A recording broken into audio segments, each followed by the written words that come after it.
এটা ঠিক মানা গেল না।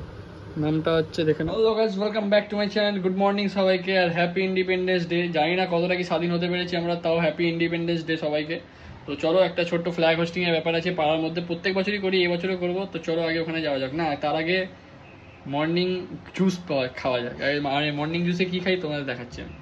মর্নিং রুটিন হচ্ছে আমার এটা, 1 গ্লাস মতন দুধ নিয়ে নেবে আর 4 চামচ মতন ছাতু। ভাই এটা খাওয়া খুবই ভালো। এটা ড্রাই ফ্রুটস, এটা রেডি হয়ে গেছে। এটা খেয়ে ওই নিচে সবাই চলে এসছে, সবাই মোটামুটি চলে যাচ্ছে। দেখো এখানে দেখতে পাচ্ছ, হ্যাঁ এই যাচ্ছে আমাদের টুবাই। তো সবাই মোটামুটি চলে যাচ্ছে, আমাকেও যেতে হবে তাড়াতাড়ি। চলো এটা খেয়ে তাড়াতাড়ি একেবারে মন্দিরে যাওয়া যাক। ভাই রেডি হয়ে গেছি ফ্ল্যাগ হোস্টিংয়ের জন্যে। মিলিটারি প্যান্ট পরে নিয়েছি আজকে ভাই 15 আগস্ট, মিলিটারি টাইপের কোনো প্যান্ট জামা থাকলে পরে নাও। আজকের দিনের পড়ার মজাই আলাদা, এটা আর অন্য দিন পাবে না কোনো দিনও। চলো ভিতরে হোস্টিং করবে।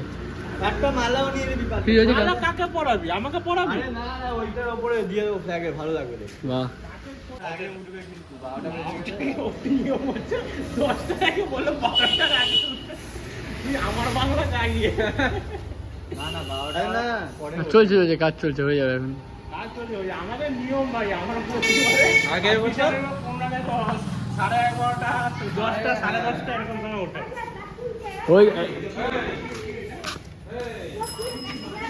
কিরে, হ্যাঁ হ্যাঁ এই যে ফাঁসা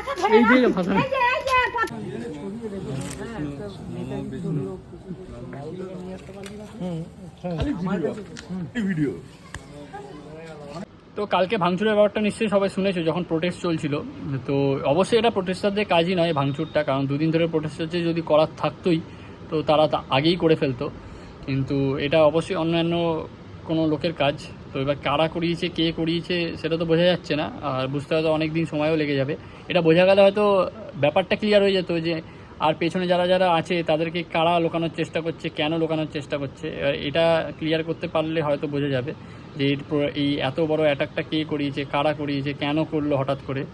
তো আরেকটা জিনিস, সেটা হচ্ছে মানুষের মানসিকতা এতটাই খারাপ। কালকে যখন এই প্রোটেস্টে বেরিয়েছিলাম তোমার 11টা নাগাদ, তখন চারিদিকে লোকজন যারা সাইডে দাঁড়িয়ে দাঁড়িয়ে দেখছিল জিনিসটা, কিছু লোক আছে এমন কমেন্ট করছিল, এরা যারা প্রোটেস্টে যাচ্ছে, যেসব মেয়েগুলো মানে বাচ্চা মেয়েরা যারা জুনিয়র, অনেকেই ছোট, তারা কলেজে স্কুলে পড়ে, তারা যারা যাচ্ছিল তাদেরকে দেখে, তাদেরকে দিকে তাকিয়ে তারা বলছে এরা যাচ্ছে তো এরাই দেখবে কন্যাশ্রী নেয়, এরাই আবার একটা গালিগালাজ করে বলছে এরাই লক্ষ্মীর ভাণ্ডার নেয়, মহিলাদের দিকে তাকিয়ে বলছে। মানে কি অবস্থা। তার মধ্যে কিছু লোক আছে তারা আবার এটা বলছে যে এইসব ছেলেগুলো যারা যাচ্ছে এগুলো সব অন্যান্য পার্টির। মানে কি বলবো, এই টাইপের মেন্টালিটি আমাদের এখানে বাস করে। আর এই জন্যই আমাদের পলিটিক্যাল প্রবলেম এত বেশি, কারণ এইটায় মানুষ এখন সবার প্রথমে সব কিছু ছেড়ে আগে পলিটিক্সটাকেই আগে দেখে। এই প্রোটেস্টে যাচ্ছে মানে সে ওই পার্টি করে, ওই প্রোটেস্টে যাচ্ছে মানে সে এই পার্টি করে। আর এই জায়গা থেকে বেরিয়ে আসো। আমার কাছে এটা এসছে হচ্ছে পাঞ্জাব থেকে, আমরিন্দার নাম দেখতে পাচ্ছ, পাঞ্জাবি। তো এটা যদি সত্যি হয়ে থাকে তাহলে তো খুবই খারাপ ব্যাপার, কারণ এরমভাবে প্রোটেক্ট করা হচ্ছে খালি মিনিস্টারের ছেলে বলে। এটা ঠিক মানা গেল না। নামটা হচ্ছে দেখে নাও, কতটা সত্যি সেটা আমি যাচাই করিনি, কিন্তু এটা যদি হয়ে থাকে খুব খারাপ হচ্ছে।